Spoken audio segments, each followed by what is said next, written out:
Welcome to the Kumar Dev education. देहाती समाज, शरद चंद्र चट्टोपाध्याय, बांग्ला उपन्यास। अध्याय 16। हर वर्ष रमा दुर्गा पूजा बड़ी धूमधाम से करती थी और पूजा का एक दिन पूर्व से ही गांव के सब गरीब किसानों को जी भरकर भोजन कराती थी। चारों तरफ से आदमियों का जमघट हो जाता उसके घर माता का प्रसाद पाने के लिए। आधी रात के बाद भी घर भर में पत्तल पर पुरवों से कोरोमा भरकर मिठाई का दौर चलता ही रहता। चारों तरफ जूठन बिखर जाता। खाने की सामग्री इस तरह बिखरी रहती कि आदमी के पैर रखने तक की जगह न मिल पाती। यह बात नहीं कि उस उत्सव में केवल हिंदू ही आकर शामिल होते हों। पीरपुर के मुसलमान भी बड़े चाव से आकर हिस्सा लेते और माता का प्रसाद बड़ी श्रद्धा से खाते थे।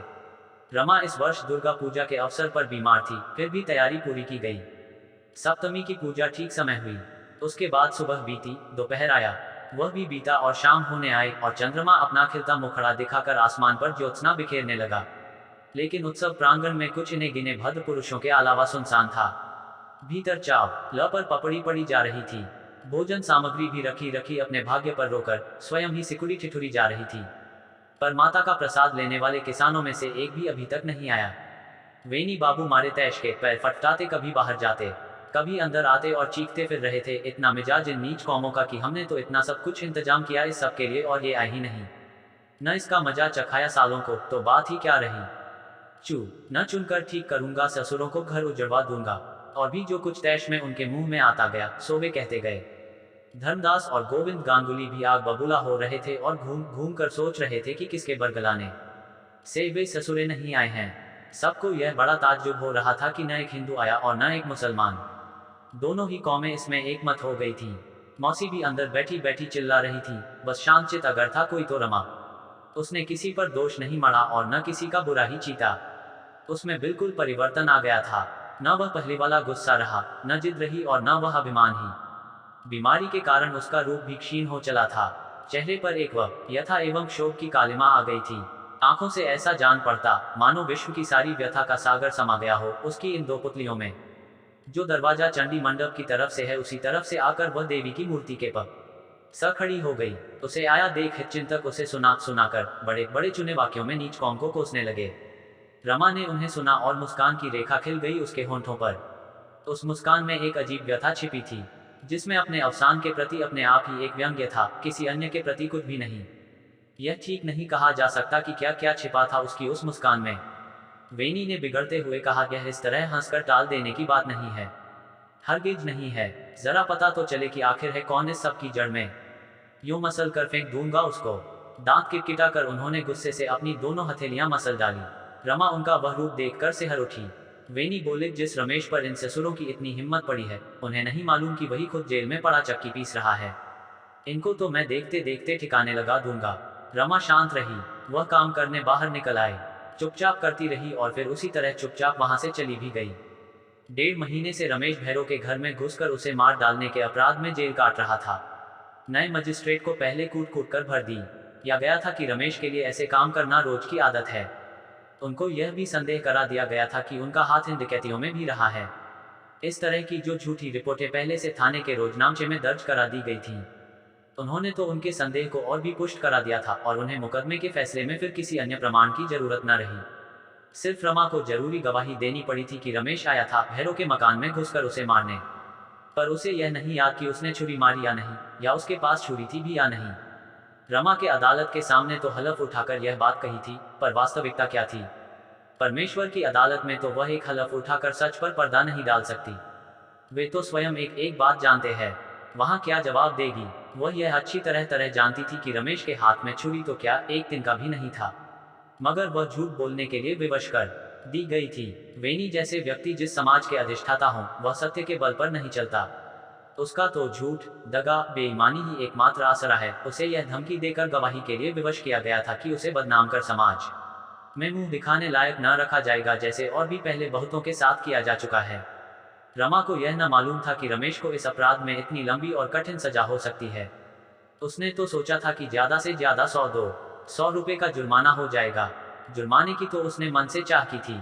जब वह उसके बार बार हट करने और समझाने पर भी अपना काम छोड़ अन्यत्र भागने को राजी न हुआ था, तब खींचकर उसने सोचा था कि इस तरह उसे एक सब कम मिल जाएगा। पर उसने कभी यह न सोचा था कि अदालत उसके बीमारी से पीट चेहरे को देखकर भी न पसीजेगी और सीधे 6 महीने की सजा बोल देगी।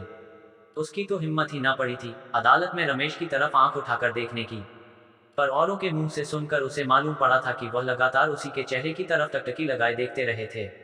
उसे याद था कि सजा सुन चुकने के बाद जब गोपाल सरकार ने उनसे आगे अपील करने की बात कही थी तो उसने दृढ़ स्वर में कहा था कि नहीं, अपील करने की कोई जरूरत नहीं, मैं इस तरह छूटना नहीं चाहता। अगर उसे जीवन पर्यंत कैद की सजा दी जाती तो भी वह अपील न करता, क्योंकि जेल इस गांव से कहीं अच्छी होगी।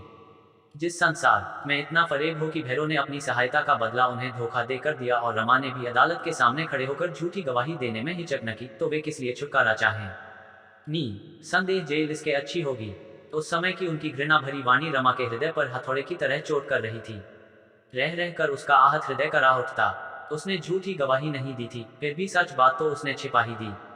काश उस समय यह ज्ञात होता कि सच बात न कहने पर उसे रात दिन इस तरह ग्लानि में जलते रहना होगा। तुरंत उसके सामने भैरव का अपराध इतना गहनतम हो उठा जिसके कारण रमेश ने उसे वह दंड देना चाहा था कि उसे सोचते ही उसके समस्त हृदय मुख वेदना से झंकृत हो उठे। रमेश ने उसके सिर्फ एक बार के कहने पर ही उसे माफ कर दिया था। उसे ख्याल आया कि जितना रमेश ने उसकी बात को इस तरह मानकर उसका सम्मान किया है, उतना आज तक इस जीवन में कभी किसी ने नहीं दिया। रात दिन की इस जलन में एक सत्य उसके सामने निखर कर चमक उठा था। एक अमूल्य हस्ती को इस तरह जिस समाज के भय से उसने गंवा दिया, वह समाज है क्या? क्या उसकी बिसात है? और क्या उसकी कसौटी? उसके ठेकेदार हैं वेनी और गांगुली जैसे लोग, जिनके पल्लों में झूठ और फरेब बंधे रहते हैं। जिसकी बिसात में है धनिकों समर्थों के हाथों में नाचना, और जिसकी कसौटी है झूठ, फरेब, दगाबाजी। जो जितना बड़ा झूठा है, जितना बड़ा फरेबी है, वह उतना ही बड़ा समाज का ठेकेदार है। सभी जानते हैं कि गोविंद की विधवा भौजाई का वेनी के साथ नाजायज संबंध है, पर उसका प्रेमी भी समाज का ठेकेदार है और उसका देवर भी। सैया भाई कोतवाल तो अब डर काहे का, आज भी उनके बीच नीच कर्म समाज की छाती को रौंद कर अपना ठेकेदारी की डंड भी बजा रहे हैं, और उनकी चहेती समाज की छाती पर बैठी मूंग दल रही है। इस समाज की चक्की ने नीचे अनेक निरपराध बेमौत पिसकर चटनी बन गए। इन समाजपतियों के स्वार्थ के शिकार हो गए। वही तस्वीर है हमारे आज के समाज की और हिंदुत्व की। रमा ने जब अपने कृत्य पर दृष्टिपात किया तो भैरव के ऊपर गुस्से के बजाय अपने ऊपर ही उसे ग्लानि बढ़ गई। भैरव की लड़की की उम्र 12 वर्ष की होने को आए। यही है शादी की उम्र। अगर उसकी शादी ना हो सकी इसी उम्र में, तो फिर समाज के कुदाल से उसका बचना मुश्किल ही है। समाज का यह विकराल रूप मनुष्य को क्या क्या नहीं करने पर मजबूर कर डालता। नारी को समाज में अपने को असली कहने की वेदना से बचने के लिए समाजपतियों के हाथ अपनी लाज गिरवी रखनी पड़ती है। नर को न जाने कितने फरेब और धोखे का जीवन बिताना पड़ता है। जिस समाज के डर ने उसे झूठ बोलने पर विवश कर दिया, उसी के डर से यदि भैरव ने भी रमेश के साथ धोखा किया तो इसमें उनका दोष कैसे कहा जा सकता है। उसी समय घर के सामने से एक वृद्ध सनातन हाजरा कहीं जा रहा था। गोविंद गांगुली ने बढ़कर उसे पुकारा, मगर वह न आया। उसने उसकी खुशामद की और अंत में एक तरह से जबरदस्ती हाथ पकड़कर वेनी के सामने लाकर उसे खड़ा कर दिया। उसे देखते ही वेनी ने गुस्से में लाल पीला होकर कहा, आजक ल तो तुम लोगों का दिमाग सातवें आसमान पर पहुंच गया है। क्यों सनातन, तुम्हारे कंधों पर जान पड़ता है, एक सिर और कुलबुला उठा। जब आप सबके दो सिर नहीं तो भला और फिर किसके होंगे बड़े बाबू? हम गरीबों के? कभी नहीं। क्या बक बक करता है? मारे क्रोध के वेनी कांप उठे। वेनी के यहाँ सनातन ने सारा मालमत्ता थोड़ा पहले गिरवी रखा था। तब यही सनातन दोनों जून आकर उनकी चिरौरी करता था। आज उनके मुंह से इतनी बात, दो सिर किसी के भी नहीं होते, मैंने तो यही कहा है बड़े बाबू। गोविंद ने बात को बढ़ाकर कहा, तुम्हारी छाती में कितना दमखम है, हम तो यही देख रहे हैं। भला यह भी कोई बात है कि तुम माता का प्रसाद तक लेने नहीं आए? सनातन ने हंसते हुए कहा, हमारे सीने का दमखम कर तो चुके, आपके हाथ में जो कुछ भी था जाने भी दीजिए उन सब बातों को, पर यह जान लीजिए कि चाहे वह माता का प्रसाद हो और चाहे कुछ भी हो, को टीबी कायस्थ ब्राह्मण के घर नहीं आएगा। भला धरती माता कैसे सहन कर सकती है इतना बड़ा पाप? एक दीर्घ निश्वास रमा की तरफ देखकर वह बोला, बहन आपको मैं चेताए जाता हूँ, रमेश बाबू को सजा हो जाने के कारण पीरपुर के मुसलमान लड़के खार खाए बैठे हैं। कह नहीं सकता कि जब वे छूट कर आएंगे तब क्या होगा, पर अभी ही 2-3 बार वे सब बड़े बाबू के घर चक्कर लगा गए हैं। बस खैरियत ही समझो कि बड़े बाबू उस समय उनकी निगाह में नहीं पड़े। कहकर उसने वेनी पर एक नजर डाली। सुनते ही वेनी का सारा गुस्सा काफूर हो गया और मारे भय के पीला पड़ गया उनका चेहरा। आप जरा होशियारी से रहें बड़े बाबू, मैं झूठ नहीं कहता, दुर्गा माई के सामने बैठा हूँ। कहीं रात बेरात बाहर ना निकलिएगा। कहाँ कब कौन बैठा हो कहा नहीं जा सकता। वेनी ने कुछ कहना चाहा पर जुबान न खुली मारे भय के। अब रमा बोली, सनातन तुम लोगों की नाराजगी शायद छोटे बाबू के ही कारण है। दुर्गा की मूर्ति की तरफ देखकर सनातन ने कहा, बात तो ऐसी ही है। झूठ बोलकर नरक का भागी नहीं बनूंगा। मुसलमान तो छोटे बाबू को हिंदुओं का देवता मानते हैं। बास पूछिए मत, उनको गुस्सा बहुत ज्यादा है। प्रमाण भी मौजूद है आपने सामने। जफर अली से भला कभी किसी को आशा थी एक पैसे की? लेकिन उसी ने जिस दिन छोटे बाबू को सजा सुनाई गई, स्कूल को 1000 रुपए दान दिए हैं।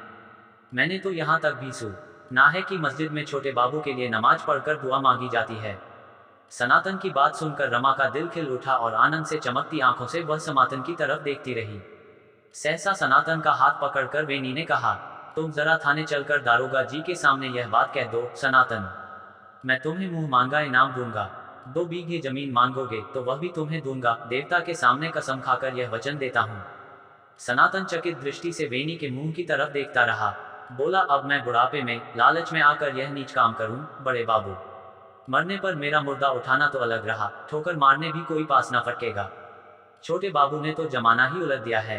अब पहले दिनों के सपने मत देखो बड़े बाबू। तो तू एक ब्राह्मण की बात टालेगा क्यों? अगर मैंने कुछ कहा तो आप बिगड़ खड़े होंगे गांगुली जी। उस दिन पीरपुर के स्कूल में छोटे बाबू ने कह था, सिर्फ जनेऊ पहन लेने भर से ही कोई ब्राह्मण नहीं बन जाता। आपकी नस नस से जानकार हूं मैं।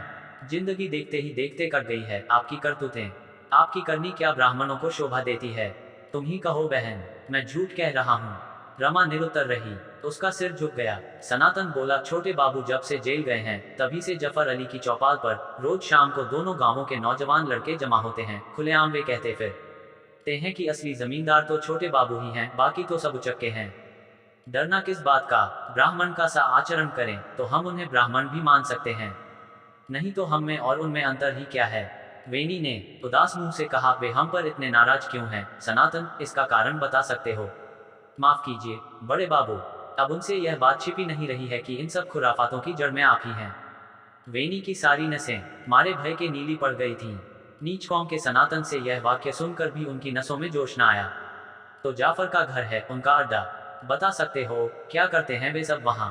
गोविंद के चेहरे की तरफ देखता हुआ थोड़ी देर तक तो सनातन मौन रहा, मानो कुछ सोच रहा हो। फिर कहा उसने, यह तो मैं नहीं जानता कि वे सब वहां क्या करते हैं, पर इतना आपको बता दूं कि अपना भला चाहते हो तो अब उधर आंखें मत उठाना। सारे हिंदू मुसलमान नौजवान एक मत हो गए हैं। जब से छोटे बाबू जेल गए हैं बस नारद ही बने बैठे हैं। तुमने उन्हें छेड़ा की शिकार बने। कहकर सनातन तो चला गया। उसके जाने के बाद किसी के मुंह से थोड़ी देर तो कोई बात ही न निकली। सभी के चेहरों पर भय के मारे मुर्गनी छाई थी। रमा को उठकर जाते देख वेनी ने कहा, सुन लिया ना सब हाल रमा? रमा के होंठों को मुस्कान की रेखा छू गई। शब्द उसके मुंह से एक भी न निकला। उसकी मुस्कान ने वेनी के शरीर को तीखे तीर की तरह वेध दिया। बोले, रमा तुम तो हंसोगी ही।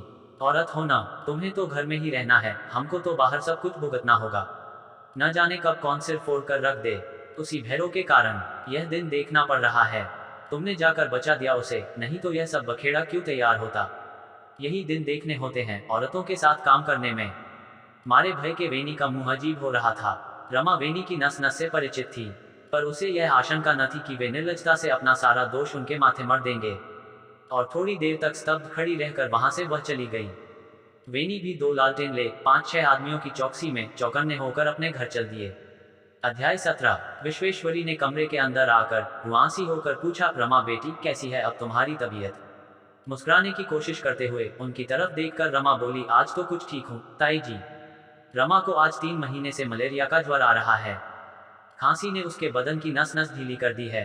गांव के वैद्य जी उसका इलाज जी तोड़ कोशिश से कर रहे हैं, पर सब व्यर्थ। उन बेचारों को क्या मालूम कि रमा केवल मलेरिया के ज्वर से ही आक्रांत नहीं है, उसे तो कोई और अग्नि ही जलाकर खाक किए डाल रही है। विश्वेश्वरी को उसकी अव्यक्त अग्नि का कुछ कुछ ज्ञान हो चला था। वे रमा को अपनी कन्या की तरह प्यार करती थीं, तभी उनकी आंखें रमा के हृदय को पढ़ने में समर्थ हो सकी।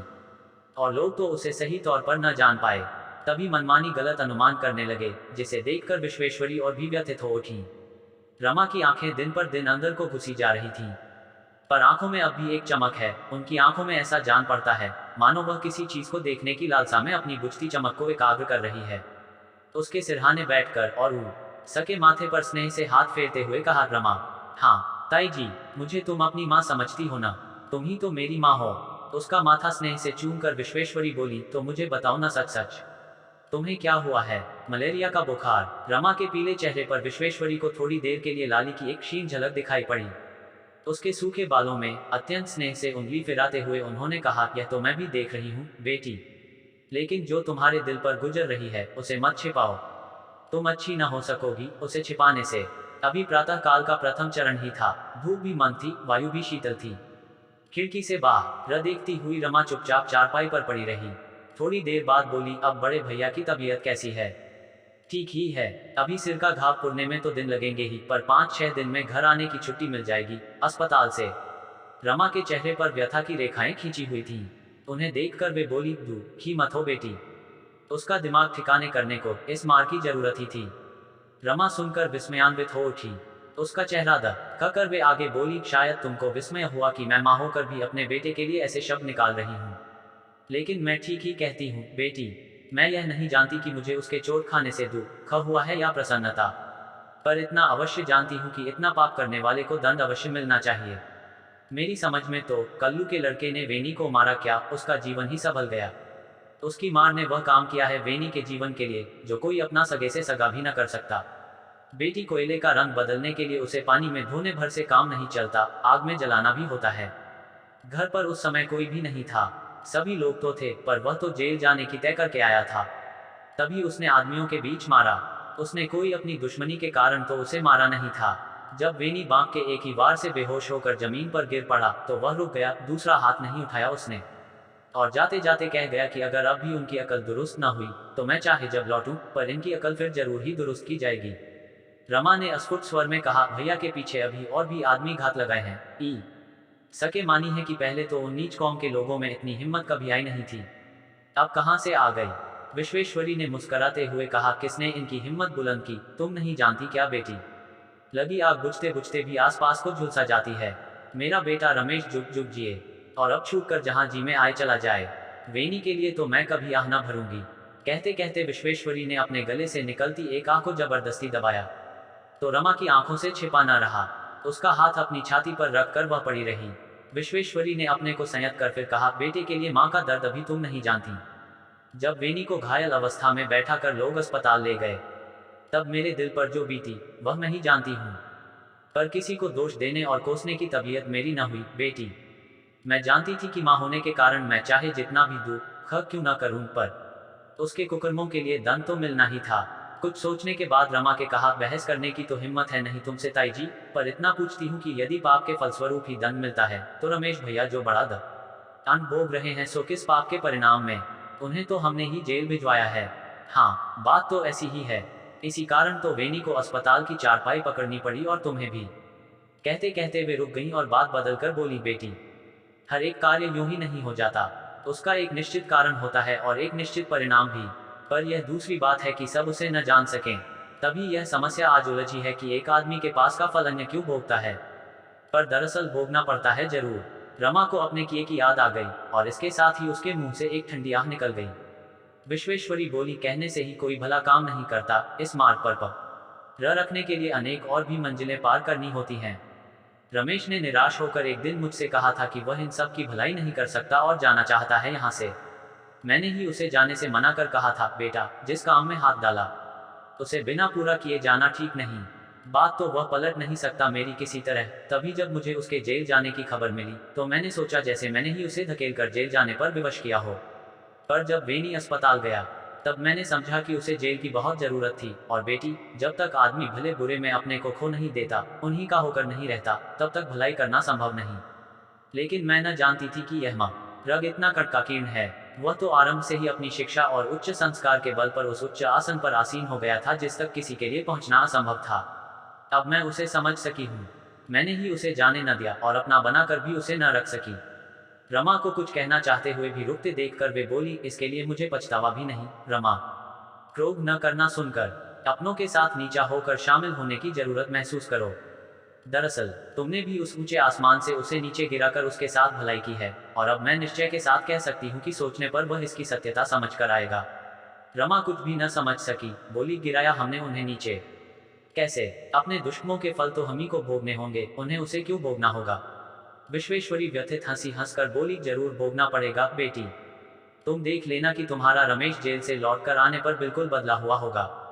किसी के उपकार के बदले में उसके साथ उपकार करने में भी उसे नीचे घसीट कर लाने से उसका कुछ होता जाता नहीं। भैरव ने उसके दान का यह बदला उसे देकर उसकी दान प्रवृत्ति को निश्चय ही बदल दिया होगा। पर क्या जाने इसमें भी परमात्मा का कुछ खेल छिपा हो, इसमें भी कुछ भला ही हो।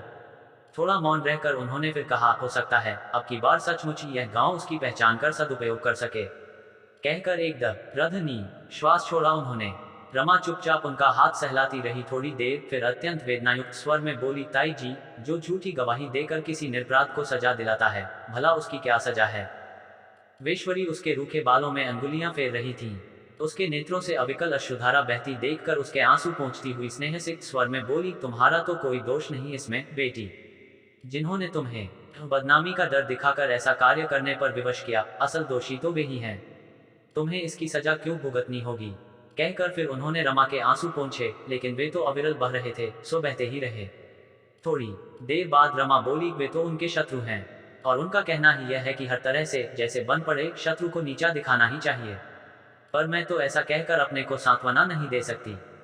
कह क्यों नहीं सकती। इतना कहकर उसकी ओर नजर डालते ही इतने दिनों से जो उनके दिल में सिर्फ एक क्षीण संदेह मात्र था, अब उनके नेत्रों के सामने साकार हो उठा। व्यथा और विस्मय से उनका अंतर अभिभूत हो उठा। रमा की व्यथा, जलन व बीमारी का सही कारण अब उनसे छिपा न रहा। रमा की आंखें बंद थीं, विश्वेश्वरी की मुख मुद्रा पर उसकी नजर न पड़ सकी। उसने पुकारा, ताई जी। विश्वेश्वरी ने चौंक कर उसका माथा सहलाते हुए कहा, बोलो। मैं तुम्हारे सामने एक सत्य स्वीकार करती हूँ। रमेश भैया के शिक्षण से प्रेरित होकर गांव के लोग अच्छी अच्छी बातों पर विचार किया करते थे, लेकिन इधर ये लोग रमेश भैया के अपराध को और बढ़ाने के लिए षड्यंत्र कर रहे थे कि उसे किसी तरह बदमाशों का गुट साबित किया जाए। पुलिस इस मामले में हाथ में आ जाने का फिर उन्हें न छोड़ती। तभी मैंने उन लोगों को चेता दिया था। विश्वेश्वरी सुनते ही सहम कर अनायास ही कह उठी, हैं, यह सब क्या कह रही हो तुम। वेनी ने इस तरह गांव में पुलिस का जाल बिछाने की साजिश की थी। मेरी समझ में तो बड़े भैया भी उसी का फल भोग रहे हैं। पर क्या तुम मुझे क्षमा कर सकोगी, ताई जी। वरी ने रमा का माथा चूमते हुए कहा, मैं माफ न करूंगी तो कौन करेगा, बल्कि इसके लिए तो ईश्वर तुम्हारे ऊपर अनेक कृपा करें, यह आशीर्वाद देती हूँ। आंसू पोंछते हुए रमा ने कहा, अब तो उनके प्रयत्न सफल हो गए। उनके देश के गरीब किसानों में जागृति हो गई है। उन्हें भी वे अब अच्छी तरह पहचान कर अपने से भी ज्यादा प्यार करने लगे हैं। पर क्या वे इस खुशी में मुझे क्षमा न करेंगे, ताई जी। विश्वेश्वरी के मुंह से कोई शब्द न निकला। आंखों से दो बूंदें अवश्य टपक कर रमा के माथे पर जा गिरीं। काफी देर तक मौन रहकर रमा ने कहा, ताई जी, कहो, हम दोनों ही ने तुमको प्यार किया, बस इसी से हम दोनों साथी बन सके। विश्वेश्वरी ने फिर उसका माथा चूम लिया। रमा बोली, अपने इसी प्यार के जोर पर तुमसे कहती हूँ कि ताई जी, जब मैं इस संसार में न रहूं और तब भी वे मुझे क्षमा न कर सके, तो तुम मेरी ओर से इतना कह देना कि मैंने उन्हें जितनी वेदना पहुंचाई है, मैं भी उससे कम वेदना में नहीं जली हूँ। और जितनी बुरी उन्होंने मुझे समझ रखा है, कम से कम उतनी बुरी तो मैं नहीं थी। विश्वेश्वरी का दिल भर आया और रमा को छाती से कसकर चिपटा कर उन्होंने कहा, चल बेटी। रमेश और वेनी की आंखों से दूर किसी तीर्थ में चलकर अपने जीवन के अंतिम दिन बिताएं, जहां आंख उठते ही भगवान के दर्शन हों। अब मेरी समझ में आ गया है बेटी, जब मेरा अंत समय ही आ गया है, तो फिर इस जलन से छुट्टी लेनी होगी, नहीं तो भगवान के दरवाजे पर इस जलन को लेकर न जाया जा सकेगा। ब्राह्मणों की तरह ही हमको भगवान के दरबार में जाना होगा। दोनों ही काफी देर तक चुप रहीं। फिर एक आह भरते हुए रमा ने कहा, मेरी भी यही इच्छा है, ताई जी। अध्याय 18। जेल की चहारदीवारी के भीतर बंद रमेश को स्वप्न में भी यह आशा न थी कि बाहर उनका विरोधी वातावरण अपने आप ही स्वच्छ होकर निर्मल हो सकता है। अपनी कैद समाप्त कर जेल के फाटक से बाहर का दृश्य देखकर विस्मयानंद से उनके दोनों नेत्र विस्फारित हो उठे कि उनके स्वागत के लिए जेल के फाटक पर लोगों का जमघट खड़ा है। हिंदू मुसलमानों की भीड़ के आगे विद्यार्थी समुदाय खड़ा है। उनके आगे मास्टर लोग हैं। सबसे आगे सिर पर चद्दर डाले वेनी बाबू विराजमान हैं। रमेश को गले से लगाते हुए भरे गले से वेनी बाबू बोले, हमारा तुम्हारा रक्त एक है। उसमें कैसा आकर्षण है। उसे मैंने पहले जानबूझकर अपने से दूर रखा था। मैं जानता तो पहले से भी था, पर जबरदस्ती आंखें मूंद रखी कि रमा भैरव को बरगला कर अपनी लाज शर्म ताक पर रखकर अदालत में तुम्हारे विरुद्ध झूठी गवाही देकर तुम्हें इस तरह फंसा देगी। मुझे भी भगवान ने इस पाप का खूब दंड दिया है। जेल के भीतर तुम्हारा जीवन इन सब बातों से दूर शांति से तो बीता, मैं तो वेदना की आग में निरंतर 6 माह तक जलता रहा हूँ। रमेश तो इस अप्रत्याशित दृश्य को देखकर स्तब्ध रह गया था। खड़े खड़े कुछ समझ ही न पा रहे थे कि क्या कहें क्या करें। स्कूल के हेडमास्टर जी ने तो साष्टांग दंडवत कर उनकी चरण रज माथे पर लगा ली। भर में से आगे बढ़कर किसी ने आशीर्वाद दिया, किसी ने पैर छुए, किसी ने सलाम किया, किसी ने नमस्कार। वेनी का दिल उमड़ पड़ रहा था। भरे गले से वे फिर बोले, मुझसे अब न रूठो भैया, चलो घर चलो। माँ ने रोते रोते आंखें फोड़ डाली हैं। घोड़ा गाड़ी वहीं तैयार खड़ी थी। रमेश चुपचाप जाकर उस पर बैठ गया और वेनी उसके सामने वाली सीट पर बैठे। उन्होंने अपने सिर से चादर हटा ली थी। चोट का घाव तो सूख गया था, पर अपने न शानों की छाप स्पष्ट छोड़ गया। उस पर नजर पड़ते ही रमेश ने चौंक कर कहा, यह क्या हुआ बड़े भैया? दीर्घ निश्वास छोड़कर वेनी ने अपना दाहिना हाथ उल्टते हुए कहा, मेरे अपने ही कर्मों का फल है भैया, क्या करोगे? सुनकर उसे वेनी ने चेहरे पर व्यथा के चिन्ह स्पष्ट हो उठे। वे चुप हो गए। उन्हें अपनी गलती स्वयं स्वीकार करते देखकर रमेश का हृदय द्रवित हो उठा उनके प्रति।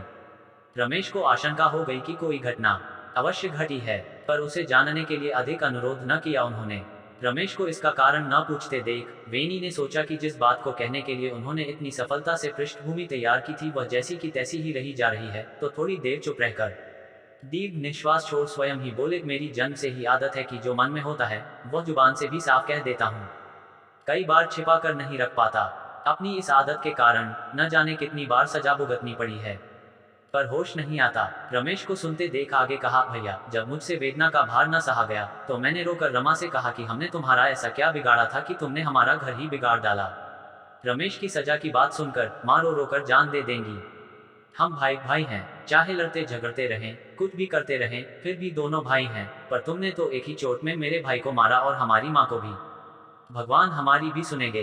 कहकर वेनी ने गाड़ी के बाहर से आसमान की तरफ देखा, मानो फिर भगवान के सामने कुछ विनती कर रहे हों। रमेश शांत बैठा रहा। थोड़ी देर बाद वेनी ने फिर कहा, उस रमा ने तो वह चंडी रूप धारण किया कि रमेश, मैं तो आज भी उसकी याद से सिहर उठता हूँ। उसने दांत किटकिटा कर कहा था, रमेश के बाबूजी ने भी तो मेरे बाप को जेल भिजवाना चाहा था, और बस चलता तो भिजवा कर ही रहते। माँ, जैसे उसका घमंड देखा न गया और मैंने भी कह दिया कि रमेश को छूटकर आ जाने दो, तब देखा जाएगा। बस यही है मेरा दोष भैया। रमेश को वेनी की बातें पूरी तरह समझ में नहीं आ रही थी। उसे यह भी नहीं मालूम था कि कब उसके पिता ने रमा के पिता को सजा कराना चाहा था। उसे यह याद हो आया कि जब वह गांव में आया था, तब भी रमा की मौसी ने ऐसी ही बात कहकर जली कटी सुनाई थी। इसलिए बड़े ध्यान से सुनने लगा। वेनी ने भी उनकी उत्सुकतापूर्ण लगन देखकर कहा, खून खच्चर तो उसके बाएं हाथ का काम है। तब तुमको मारने के लिए अकबर लठैत को भेजा था। जब तुमसे बस न चला तो फिर मुझे ही धर दबाया, सो वह तुम्हारे सामने ही है। और उसके बाद कल्लू के लड़के के संबंध में झूठी सच्ची नमक मिर्च मिलाकर मनगढ़ंत बातें वेनी ने रमेश को सुना दी। फिर क्या हुआ? वेनी ने उदास चेहरे पर हंसी लाते हुए कहा, उसके बाद की मुझे भी याद नहीं कि कौन कैसे कब अस्पताल ले गया और वहां क्या हुआ। मुझे तो पूरे 10 दिन बाद होश आया। यह कहो कि मेरा दूसरा जन्म हुआ है, और वह भी माँ के प्रताप से। माँ लाखों में एक है हमारी। रमेश शांत बैठा रहा। सुनते सुनते सके दोनों हाथ एक में गूंथ कर मजबूती से कस उठे। अंदर ही अंदर घृणा, क्षोभ और व्यथा की प्रचंड ज्वाला धधकने लगी। उसका अंत कहाँ होगा, यह रमेश भी स्वयं न जान सका। वेनी को वह अच्छी तरह समझ गया था कि वह कोई भी नीच से नीच कार्य संकोच कर सकते हैं, पर उसने यह न सोचा था कि संकोच हो, निर्लजता से वे झूठ भी हर दर्जे का बोल सकते हैं। तभी तो उसने उनकी बात को सत्य मानकर अपने मन को दोषी ठहरा लिया। इसी कारण गुस्से से उसे मूर्छा तक आ गई थी। उसके गांव में लौटने पर चारों तरफ खुशियां मनाई जाने लगी। हर समय कोई न कोई मिलने आता ही रहता। रमेश को सजा सुनते समय या जेल के अंदर पहुंचकर जो ग्लानि हो रही थी, अब वह न रही। उनके पीछे आसपास के सभी गांवों में एक सामाजिक नवजागरण हो उठा था। जब ठंडे दिमाग से बैठकर उसने सोचा कि इतना बड़ा परिवर्तन इतने से दिनों में ही कैसे संभव हो गया, तब उसकी समझ में आया कि वेनी के विरोधी होने के कारण जो धारा धीरे धीरे उनके विरोध का सामना करते हुए बह रही थी, उनकी अनुकूलता से वह दोगुने वेग से बह उठी थी। वेनी को कितना मानते हैं गांव वाले। उल्टा करने को कहे तो सब साथ, सीधा करने को कहे तो सब साथ। यह बात रमेश ने आज जानी। रमेश ने अब शांति की सांस ली। वेनी के विरोध से छुट्टी पाकर सभी उनके दुख के प्रति अफसोस, उनके लिए सद्भावना प्रकट कर गए। समस्त गांव की सद्भावना और वेनी का सहायक ग पाकर रमेश की छाती फूल उठी। 6 माह पहले जिस काम को छोड़कर अचानक उन्हें इस तरह जेल चले जाना पड़ा था, उसे बढ़ाने का व्रत लेकर वह फिर पूरे जोश के साथ उसमें जुट गया। रमा से संबंधित बातों से वह अपने को पूरी कोशिश करके अलग ही रखता था। रमा की बीमारी की सूचना उन्हें रास्ते में ही मिल गई थी, लेकिन एक बार भी उन्होंने यह न जानना चाहा कि उसको बीमारी क्या है। गांव में आते ही अनेक लोगों से सुना था कि रमा ही उनके समस्त दुखों का कारण है। इसने वेनी की बातों को और भी पुष्ट कर दिया। वेनी और रमा का पीरपुर गांव की एक जायदाद के बंटवारे के सिलसिले में काफी पहले से ही मनमुटाव चला आ रहा था। उसे हथियाने का यह बड़ा ही उत्तम अवसर जाना। तभी उन्होंने 5-6 दिन बाद रमेश को जा घेरा। रमा से उन्हें भी मन ही मन डर लगता था, पर आजकल वह बीमार भी है, दवा दारू तो हो न सकेगा उससे, और पीरपुर की प्रजा भी रमेश के कहे में है। उसे बेदखल कराकर अपने अधिकार में करने का यही उत्तम अवसर है। रमेश से इसमें साथ देने की उन्होंने जिद की, तब रमेश ने खुले शब्दों में इस काम में उनका हाथ बटाने में साफ मना कर दिया। हर तरह से उसे राज करने की कोशिश कर चुकने के बाद वेनी बोले, उसने तो जरा भी कोर कसर न रखी तुम्हारे साथ बुराई करने में, तो फिर तुम क्यों ना कर सकोगे। तुम सोचते होगे कि आजकल बीमार है, तुम भी तो जब बीमार पड़े थे उस जमाने में उसने तुम्हें जेल भिजवाया था। बात तो सही कही थी वेनी ने, लेकिन फिर भी रमा के विरुद्ध कुछ भी करने को उनका जी न चाहा। जैसे जैसे वेनी अपनी उत्तेजनापूर्ण बातों से उन्हें प्रभावित करना चाहते, वैसे वैसे रमा की बीमार तस्वीर उनके सामने आकर उसके विरुद्ध कुछ भी करने की पुष्टि करती जाती। ऐसा क्यों हो रहा था, इसे वे स्वयं भी नहीं जानते थे। रमेश ने वेनी की किसी बात का उत्तर न दिया। वेनी भी हार कर चले गए। रमेश पहले से जानता था विश्वेश्वरी को संसार से अधिक मोह नहीं रहा है। जेल से छूटकर आने पर संसार से उनकी विरक्तता उसे आज अधिक जान पड़ी। आज जब उसने सुना कि वे काशीवास करने जा रही हैं और उनका विचार अब वहां से लौटकर आने का नहीं है, तब वह दंग रह गया। उसे इस संबंध में अब तक कुछ पता ही न था। जब वह पहले उनसे भेंट करने गया था तब तो उन्होंने इस संबंध में कुछ कहा न था। बस इन्हीं 5-6 दिनों से तो वह उनके पास नहीं जा पाया है। रमेश को मालूम था कि उन्हें अपनी तरफ से किसी की आलोचना करने की आदत नहीं, और न उनका वैसा स्वभाव ही है। पर इस बात को सुनकर उनके उस दिन के विरक्त व्यवहार की याद करके उस की आंखों के सामने सारी बातें साफ हो गईं। अब उनके जाने में उन्हें जरा भी संदेह न रहा, और उनके प्रवास का विचार आते ही उसकी आंखें भर आईं और जरा भी देर न कर वह ताई जी के घर पहुंच गया। वहां पहुंचते ही दासी से पता चला कि वे रमा के घर गई हैं। रमेश को विस्मय हुआ, पूछा इस समय। दासी काफी पुरानी थी। मुस्कुराते हुए उसने कहा, आज तो यतीन्द्र का जनेऊ है न, और फिर उनके लिए समय असमय की क्या बात है। रमेश ने और रवि विस्मयान्वित होकर पूछा, यतीन्द्र का जनेऊ है, यह तो मालूम ही नहीं है किसी को। उन्होंने किसी को निमंत्रण नहीं दिया, और दिया भी होता तो भी कोई उनके यहाँ खाने न जाता। उन्हें जाति से अलग जो कर दिया है। अब तो रमेश के विस्मय की सीमा न रही। थोड़ी देर तक मौन रहकर उसने पूछा, इसका कारण। दासी ने शर्मा कर गर्दन घुमाते हुए कहा, हम तो गरीब आदमी ठहरे छोटे बाबू, कुछ जानते नहीं। उनकी इधर उधर ऐसी वैसी बदनामी जो उड़ी है, उसी कारण। मैं जानती नहीं सब बातें, कहकर दासी चली गई और रमेश हक्का बक्का सा खड़ा रहा और थोड़ी देर बाद घर लौट आया। बिना पूछे ही उसकी समझ में इतना तो आ गया कि वेनी के गुस्से का यही परिणाम है जो रमा भुगत रही है। लेकिन क्यों इतना भयंकर क्रोध हुआ उसे, इसका कारण ही वह न जान सका। अध्याय 19। कैलाश, हज्जाम और मोतीलाल दोनों ही अपने झगड़े का निबटारा करने के लिए रमेश के पास अपने सारे कागजात और अपने अपने पक्ष के सबूत लेकर आए। वे अदालत न जाकर रमेश के पास आए थे। यह देखकर रमेश को अत्यंत विस्मय और नए जागरण का आह्लाद हुआ। रमेश ने उनसे पूछा, तुम लोग मानोगे भी मेरा फैसला?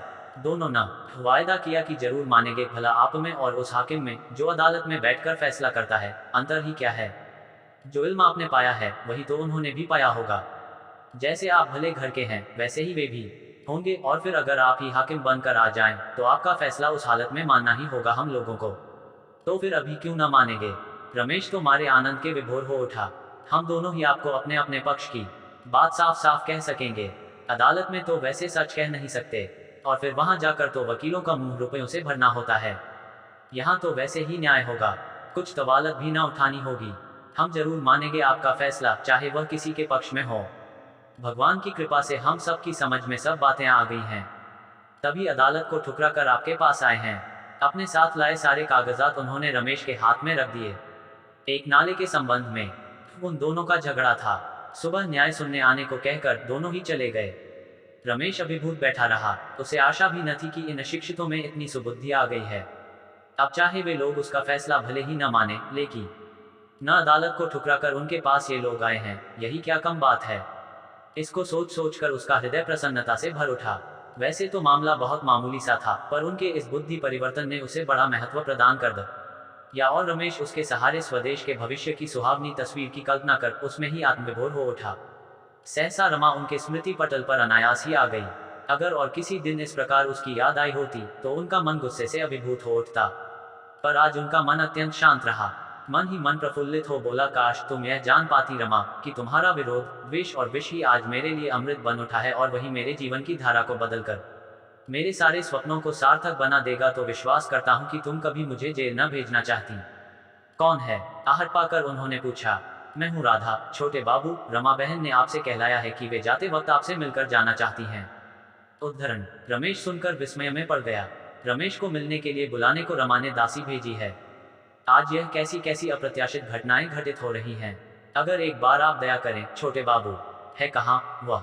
घर ही में पड़ी हैं। थोड़ी देर रुक कर उसने कहा, फिर कल शायद समय न मिल सके, इसलिए इसी समय हो सके तो बहुत अच्छा हो। रमेश उठकर खड़े होते हुए बोला, चलो चलता हूँ। रमा भी रमेश को बुलाकर उनके आने की आशा व प्रतीक्षा में तैयार थी। दासी ने रमेश को कमरे में चले जाने को कह दिया। वह कमरे में घुसकर एक कुर्सी पर बैठा ही था कि रमा आकर उसके पैरों पर झुक गई। एक और कोने में दिए की क्षीण लौ टिमटिमा रही थी। रमेश उसकी मंद रोशनी में रमा के क्षीण शरीर को अच्छी तरह न देख सका। उससे कहने की बातें जो उसने रास्ते में आते समय सोची थी, सब क्षण भर में हवा हो गईं और अत्यंत स्नेहसिक्त कोमल स्वर में वे बोले, कैसी तबीयत है रानी? रमा उठकर पैरों के पास ही सीधी होकर बैठ गई। बोली, मुझे आप रमा ही पुकारा करें। रमेश को जैसे किसी ने ठोकर मार दी हो। थोड़ा सूखे स्वर में कहा उन्होंने, जैसी तुम्हारी मर्जी। तुम्हारी बीमारी की बात सुनी थी मैंने, तभी पूछा था कि अब कैसी है तबीयत। नहीं तो न मैं चाहता ही हूँ और न मेरी इच्छा ही होती है तुम्हें तुम्हारे नाम से पुकारने की, फिर चाहे वह रमा हो या रानी। रमा थोड़ी देर तक मौन बैठी रही, फिर बोली, ठीक ही हूँ। मेरे बुलाने पर आपको विस्मय तो जरूर ही हुआ होगा। बीच ही में रमेश ने तीव्र स्वर में कहा, विस्मय तो बिल्कुल नहीं हुआ, क्योंकि अब मुझे तुम्हारे किसी काम से ताज्जुब नहीं होता। बोलो, किस लिए बुलवाया है? रमेश अनभिज्ञ रहे कि उनके इस वाक्य ने रमा के अंतर को विदीर्ण कर दिया। थोड़ी देर तक वह सिर झुकाकर शांत बैठी रही, फिर बोली, मैंने आपको बहुत कष्ट दिया है। आपके सामने मैं कितनी बड़ी अपराधिनी हूँ यह तो मैं खूब जानती हूँ, पर मुझे यह विश्वास था कि आप आएंगे अवश्य और मेरे दो अंतिम अनुरोधों को भी अवश्य मानेंगे। रमेश भैया, मेरे दो अनुरोध हैं आपसे, उन्हीं के लिए मैंने आपको कष्ट दिया है। कहते कहते आंसुओं से उसका गला भर उठा और बातचीत वहीं रुक गई। रमेश का दबा प्रेम भी उमड़ पड़ा। उसे यह देखकर कि इतने थपेड़े खाकर भी वह प्रेम अक्षुण्ण रहा है, बड़ा आश्चर्यानंद हुआ। थोड़ी देर तक शांत बैठे रहने के बाद उसने पूछा, बोलो, सुनूं तो, क्या है तुम्हारे अनुरोध? रमा का सिर एक बार ऊपर उठकर फिर नीचा हो गया। बोली, आपकी सहायता से बड़े भैया जिस जायदाद को हथियाना चाहते थे, उसमें 15 आना हिस्सा मेरा है और 1 आने में आप लोग। मैं उसे आपको सौंप जाना चाहती हूँ।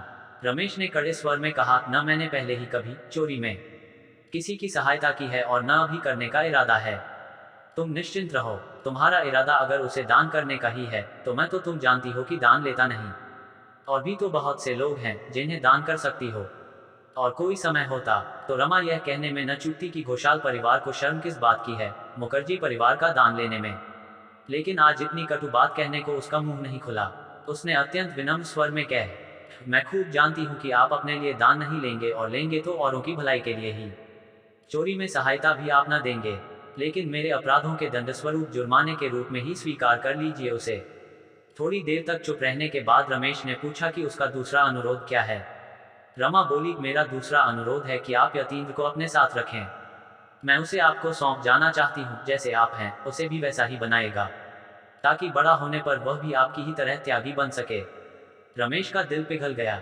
अपने आंसू पोंछते हुए रमा आगे बोली, भले ही मुझे वह दिन देखने को मिले, लेकिन मैं यह विश्वास के साथ जानती हूँ कि उस की धमनियों में उसके पूर्व पुरुषों का जो रक्त है, उससे वह शिक्षा और आपका साथ पाकर निश्चय ही आपके समान विशाल हृदय का मनुष्य बन सकेगा। रमेश निरुत्तर रहा। बाहर आसमान पर स्वच्छ चांदनी बिखरी थी। वह उस तरफ खिड़की से देखता रहा। उसका मन प्रेम व्यथा से भर उठा था। ऐसा तो पहले कभी उसने अनुभव न किया था। काफी देर तक चुप बैठे रहने के बाद वह बोले, क्यों घसीटती हो मुझे इन सब में? बड़ी मुश्किल के बाद तो एक सफलता प्राप्त कर सका हूँ। मुझे डर है कि इससे कहीं वह फिर नष्ट न हो जाए। डर की अब गुंजाइश नहीं रमेश भैया। आपके परिश्रम से जो सफलता आज मिली है वह कभी नष्ट न होगी। एक दिन कहा था ताई जी ने आपसे कि ऊंचाई से आकर ऊंचे आसमान पर बैठकर देहाती समाज में घुलने मिलने के बजाय उससे अपना अस्तित्व पृथक रखकर आपने काम शुरू किया था। उसी कारण इतनी बाधाएं और विघ्न आपको उठाने पड़े। हम लोगों ने अपने बुरे कामों से आपको नीचे गिराकर उचित स्थान पर लाकर खड़ा कर दिया, जहां से आपके द्वारा जलाई गई लौ निरंतर प्रकाशवान ही होती जाएगी। ताई जी का नाम सुनकर रमेश की आंखें चमक उठी। बोले, रमा, क्या तुम्हारा कहना ठीक होगा? क्या मेरी जलाई लौ कभी न बुझेगी? मैं निश्चयपूर्वक कह सकती हूँ रमेश भैया, ताई जी भविष्य ज्ञाता हैं, उन्हीं की भविष्यवाणी है। मेरी अंतिम अभिलाषा है रमेश भैया कि आप अपने यतीम का हाथ पकड़कर अपनी रमा को क्षमा कर चलते समय आशीर्वाद देकर विदा कर दें, ताकि अपनी सारी व्यथा से मुक्ति पा और निश्चिंत होकर इस संसार से अपना जीवन पूरा कर सकूं। रमेश के अंतर में प्रकाश की एक किरण सी फूट पड़। सिर नीचा किए चुपचाप बैठे रमा की बातों को हृदयगम करता रहा। एक बात और भी माननी होगी आपको मेरी, वचन दीजिए कि मानेंगे, रमा ने कहा। रमेश ने नम्र स्वर में कहा, कौन सी बात है वह? बड़े भैया से आप मेरी कोई बात लेकर कभी झगड़ा न करना। रमेश रमा का मंतव्य न समझ सके, पूछा, तुम्हारा मतलब? जब कभी समझ सको, इसका मतलब तब यह याद कर लेना कि मैं अपनी व्यथा में जलती हुई मूक रहकर सब कुछ सहती चली गई। एक दिन जब यह सब कुछ मेरी सहन शक्ति से बाहर हो रहा था, तब ताई जी ने मुझसे कहा कि बेटी, झूठ को जितना कुरेदा जाता है वह उतना ही भयंकर रूप धारण करता है और स्वयं एक बहुत बड़ा पाप है अपने लिए। उनके इसी उपदेश को शिरोधार्य कर अपनी सारी व्यथा को कलेजे में दबाए उससे स्वयं ही जलती हुई अब तक दिन काटती आई हूँ। तुम भी याद रखना रमेश भैया इस बात को। रमेश शांत भाव से रमा की तरफ देखता रहा। थोड़ी देर बाद वह फिर बोली, हो सकता है कि आज तुम मुझे क्षमा न कर सको। रमेश भैया, इस बात का ख्याल कर अपने दिल में दुखी भी मत होना, क्योंकि मुझे पूरा विश्वास है कि एक न एक दिन तुम्हारे अंतःकरण का आशीर्वाद मुझे प्राप्त होगा ही। तभी मेरा मन आज पूर्ण रूप से शांत है। तुम निश्चय ही मेरे सारे अपराधों को क्षमा करोगे। मैं कल जा रही हूँ रमेश भैया। रमेश ने चौंक कर पूछा, कहाँ? वहीं जहाँ ताई जी ले जाएंगी। पर वे तो लौट कर नहीं आएंगी शायद। तो मैं भी नहीं आऊंगी। मैं तुम्हारे चरणों की धूली अब अंतिम बार लेती हूँ, कहकर रमा ने रमेश के पैरों पर अपना सिर टेक दिया। रमेश ने एक दीर्घ निश्वास छोड़ा और उठकर खड़े होते हुए कहा, जाओ, पर क्या मुझे इतना भी न बताओगी कि मुझे छोड़कर इस तरह क्यों चली जा रही हो? रमा ने कोई उत्तर न दिया। तुम अपनी सारी बातें मुझसे गोपनीय रख कर क्यों जा रही हो रमा? मैं नहीं जानता क्या है इसका कारण। मेरी भगवान से यही प्रार्थना है कि मुझे वह दिन दिखा दे जल्दी से कि जब मैं तुम्हें अपने सारे अंतःकरण से क्षमा कर सकूं। कितना कष्ट हो रहा है तुम्हें क्षमा न कर सकने के कारण, यह मैं ही जानता हूँ। रमा की आंखों से अविरल अश्रुधारा बह चली। मन प्रकाश होने के कारण उस पर रमेश की निगाह न पड़ सकी। रमा ने फिर एक बार रमेश को प्रणाम किया और रमेश वहां से चला गया। रास्ते में उसे अपना सारा उत्साह तिरोहित सा होता प्रतीत हुआ। दूसरे दिन सवेरे रमेश जब विश्वेश्वरी के घर उनके अंतिम दर्शन करने को गया, तो वे उस समय जाने को पालकी में बैठ रही थीं। रमेश ने आंखों में आंसू भरकर पास आकर कहा, हमारे किस अपराध के दंड में हम सबको इतनी जल्दी छोड़कर जा रही हो ताई जी? अपना दाहिना हाथ रमेश के सिर पर रखते हुए उन्होंने कहा, अपराध की बात मत पूछ बेटा। उसे कहने लगूंगी तो वह खत्म ना होगी। यहाँ मरने पर वेनी के हाथ से अपना अंतिम संस्कार मैं नहीं कराना चाहती। उसके हाथ से मेरी मुक्ति कभी नहीं हो सकती।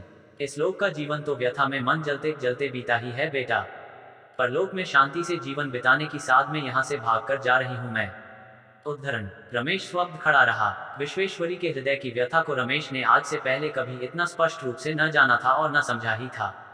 थोड़ी देर तक चुप रहने के बाद पूछा, क्या रमा भी जा रही है ताई जी? एक दीर्घ निश्वास छोड़कर विश्वेश्वरी ने उत्तर दिया, अब उसके लिए संसार में भगवान के चरणों के सिवा कोई स्थान नहीं रहा है, तभी भगवान के चरणों में इसे ले जा रही हूँ। कहा नहीं जा सकता कि वहां पहुंचने पर वह जीवित भी रहेगी या नहीं। यदि जीवित रह सकी तो उससे मैं यही अनुरोध करूंगी कि वह शेष जीवन यही जानने का प्रयास करे कि भगवान ने क्यों तो उसे न रूपवान और गुणवान न बनाकर संसार में भेजा, और फिर क्यों उसे संसार से अपने हृदय पर व्यथा का भार लेकर उसमें जलने को दूर फेंक दिया। इसमें भगवान का कोई अदृश्य अभिप्राय है या फिर हमारे समाज की ही विडंबना इसका कारण है? बेटा रमेश, वह तो संसार में सबसे बड़ी दुखिया है। कहते कहते विश्वेश्वरी का गला भर आया। इतना व्यग्र और विकल आज तक कभी किसी ने उन्हें नहीं देखा था। रमेश स्तंभित खड़ा रहा। थोड़ी देर बाद विश्वेश्वरी फिर बोली, रमेश बेटा, मेरी एक बात मानना कि कभी उसे गलत मत समझना। मैं नहीं चाहती कि चलते चलते किसी को दोषी कहूँ, पर इतना तुमसे जरूर कहती हूँ, मेरा विश्वास करो कि संसार में उससे बढ़कर तुम्हारा हित चिंतक और कोई नहीं। पर ताई जी, बीच में ही रमेश की बात काटते हुए विश्वेश्वरी ने कहा, पर वह कुछ नहीं रमेश। तुमने जो कुछ जाना सुना या समझा है सब एकदम झूठ है। लेकिन अब इसका वितंडा खड़ा करने की जरूरत नहीं। उसकी भी यही अंतिम अभिलाषा है कि तुम जीवन भर इसी तरह पूरे उत्साह के साथ द्वेष, मिथ्याभिमान और हिंसादी से परे रहकर अपने सुकार्य में रत रहो। इसलिए उसने अपने को अंदर ही अंदर जलाते हुए भी सब कुछ सहन किया है। उसको जान का खतरा हो गया, फिर भी उसकी जुबान से न निकला। तभी रमेश के स्मृति पटल पर कल रात को रमा द्वारा कही गई बातें भी ताजी हो गईं और उनके होंठ रुदनावेग से कांप उठे। सिर नीचा कर पूरी शक्ति से अपने को स्थिर रखकर उन्होंने कहा, ताई जी, उसे मेरी तरफ से विश्वास दिला दीजिएगा कि मैं उसकी अभिलाषा अवश्य पूरी करूंगा। हाथ बढ़ाकर उन्होंने ताईजी की चरण रज माथे पर लगाए और जल्दी से बाहर चले गए। शरत चंद्र चट्टोपाध्याय द्वारा रचित उपन्यास देहाती समाज समाप्त। Thank for watching. Like share subscribe.